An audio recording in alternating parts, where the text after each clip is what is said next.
everyone. Today we are going to revise acute decompensated heart failure.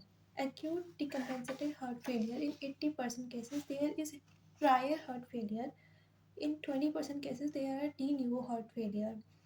Risk factors include patient-related factors, infections like LRTI and infective endocarditis, anemia, drugs, MI, atrial fibrillation, uncontrolled hypertension, and pregnancy.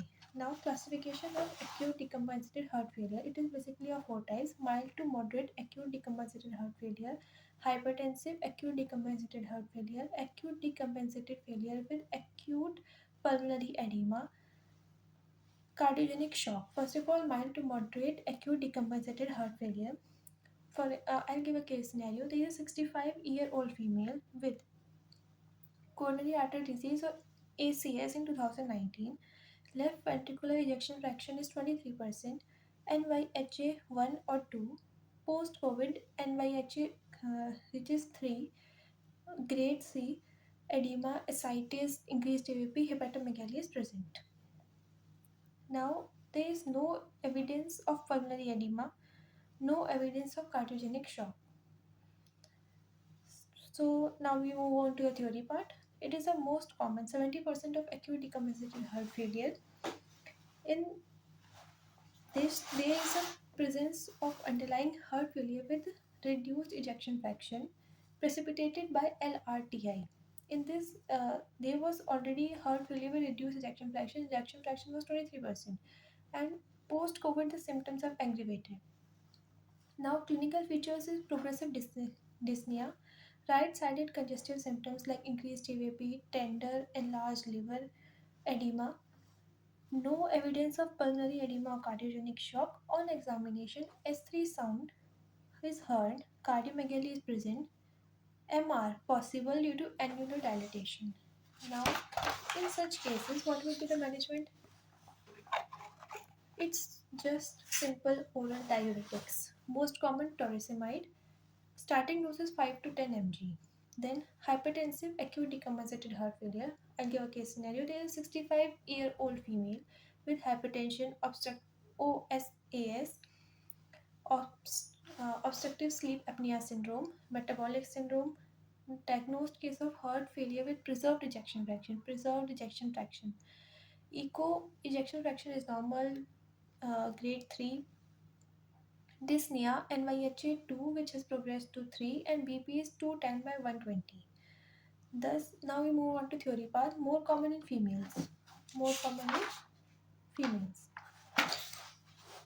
Presents with underlying heart failure with preserved ejection fraction. Clinical features: progressive dyspnea, uncontrolled hypertension, uh, no evidence of pulmonary edema or cardiogenic shock. Then presence of diastolic failure symptoms. Then management are IV diuretics and oral antihypertensives.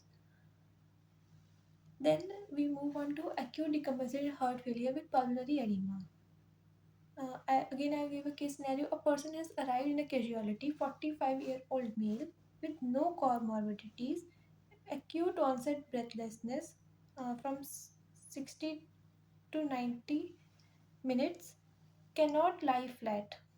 There is air hunger, suffocation, sweating. Tachycardia 130 beats per minute and BP of 200 by 120. Frothy sputum plus hemoptysis is present. Now, we move on to the theory part. Symptoms include acute onset breathlessness, worsening over 60 to 90 minutes. Patient is sitting up, cannot lie down. Gasping air hunger is present and diaphoresis is present. Then signs include tachypnea, more than 130 beats per minute. That is tachycardia. Then hypertensive crisis, crests all over the lung, frothy sputum plus minus hemoptysis. This is a case of acute decompensated heart failure with acute pulmonary edema. Then differential diagnosis include acute coronary syndrome, acute AR-MR. Acute AR due to aortic dissection, rupture of sinus of Valsalva, infective endocarditis.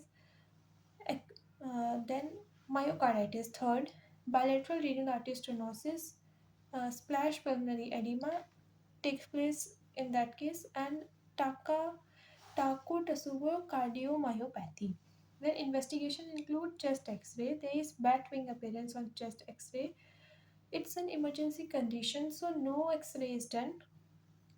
Then syphilization of pulmonary vessel is the earliest finding associated with curly ABC lines. On CT scan, uh, peribronchovascular opacities, bat wing appearance is present. Now we will learn about curly lines. Curly A lines are present when left atrial pressure is between 12 to 19 mm of Hg. Dilated anastomotic channels between peripheral and central lymphatics are present. Curly B lines are present when left atrial pressure is 20 to 24 mm of Hg. Fluid in interlobular septa, short, sharp, horizontal, perpendicular to pleura and parallel to base. Curly C lines 20 to 24 mm of HD, reticular opacities, and face curly B lines. Then management includes IV diuretics 360 milligram, furosemide 100 60. In such doses it is given. Semi-recumbent position, high flow oxygen via a non-rebreathable mask or NIV non-invasive ventilation, morphine 4 milligram IV for extravascular fluid shift, and BP control is done by nitroglycerin 5 microgram per minute. Then the fourth type is cardiogenic shock. There is narrow pulse pressure, systolic BP less than 90 mm Hg, fatigue, altered mentation, cyanosis, cold extremities, and it has a poor prognosis. Management, first of all, will do lactic acid to rule out occult shock. To rule out ACS, we do early ACUTE, and we rule out acute AR and MR also. Then treatment of heart failure will reduce ejection fraction.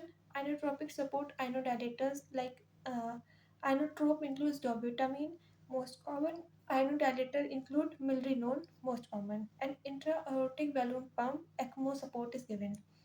In cases of heart failure with preserved ejection fraction, vasopressors, vasopressin or desmopressin. Now some extra points. In patients with pulmonary edema with maintained BP and person is not recovering, then dialysis or scuff, that is slow continuous ultrafiltration via central or femoral catheter is done. Then BNP and anti-BNP. If more than 900 picogram per ml in a patient with probability of heart failure, lower in obese, as it is metabolized by adipocytes, and diagnostic value in renal failure. It has diagnostic value in renal failure. Early vasodilator therapy in acute AR and MR, nitroprusside more than nitroglycerin, decreases aortic pressure, decreases transvalvular aortic gradient in MR and AR. Thank you.